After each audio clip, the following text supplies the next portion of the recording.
What's up YouTube? In this video I want to show you how I made these professional cornhole bags using felt cloth and duct cloth or canvas cloth.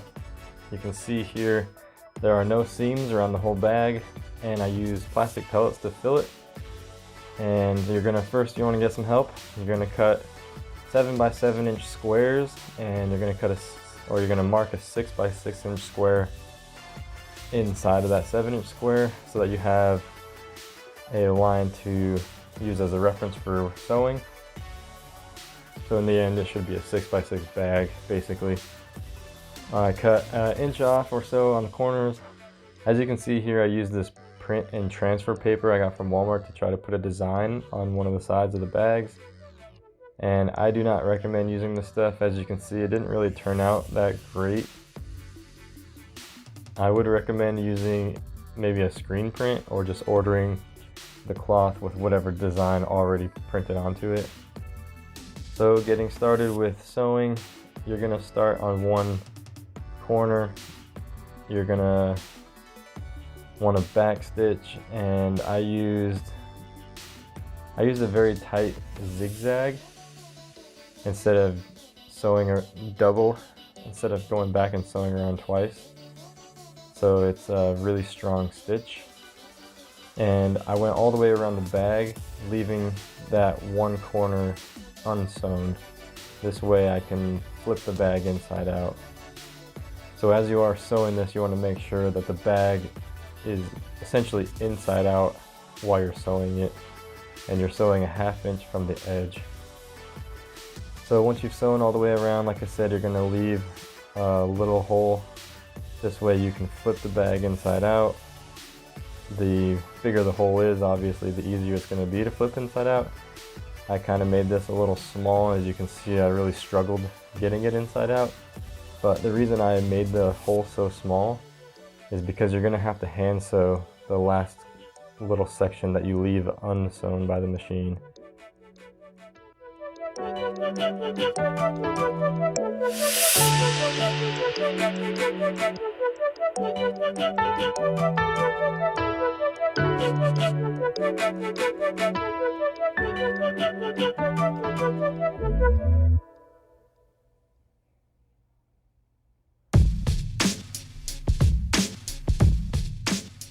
Okay, so now that I have the bag flipped right side out, I'm just gonna take some plastic pellets. The reason you want plastic is because they're not gonna break down, and if it gets wet, they're not gonna mold.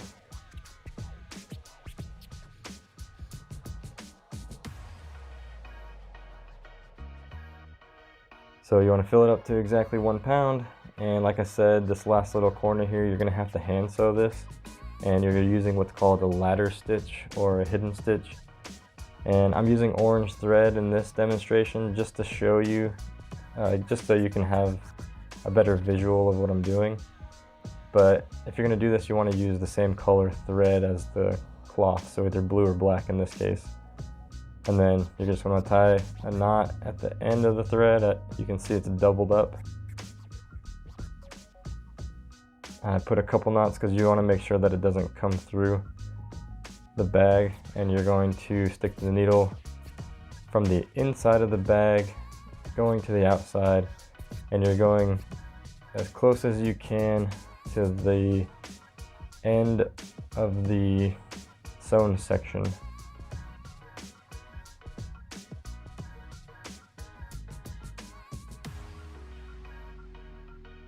And you can see I'm folding it to see where I want the stitches to go.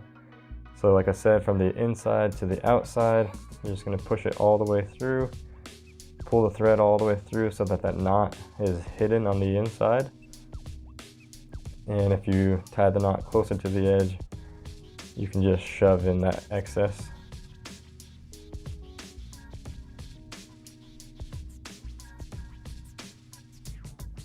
So just shove that inside, and now you can start working your ladder stitch.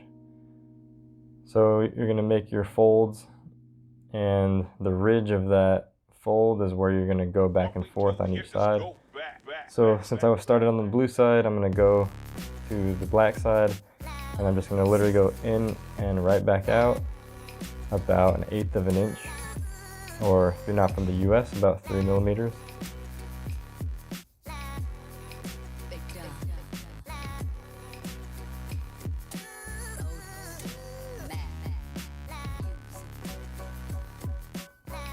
And then go back to the blue side, do the same thing.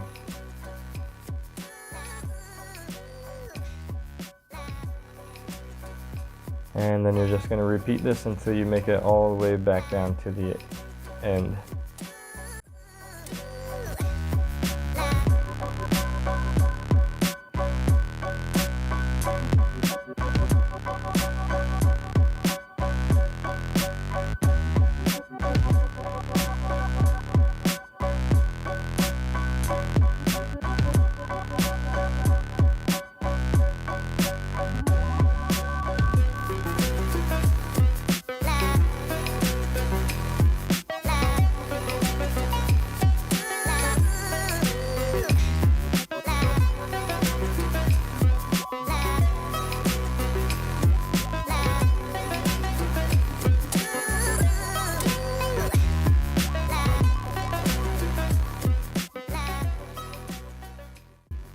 Alright, so once you've reached the end, you're going to, before you pull it tight, you're going to put the needle through the loop a couple times.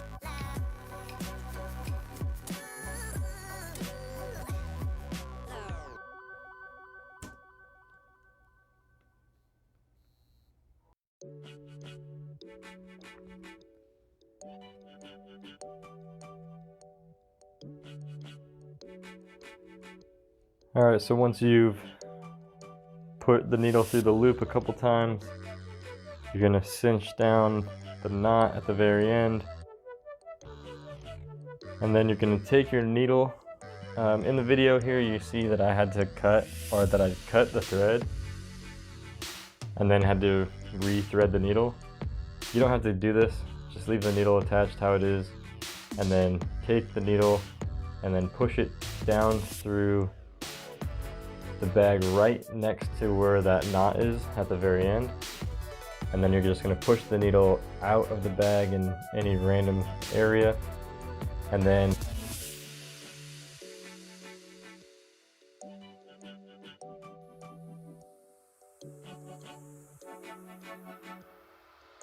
that excess thread that's sticking out, just pull that tight, and that's what's going to pull the knot into the bag. And then you can just cut that excess thread close to the bag and let it pull itself back into the bag so that it's hidden. And as you can see, the thread is pretty well hidden. And like I said, you don't want to use orange, use black or blue, you won't be able to see it.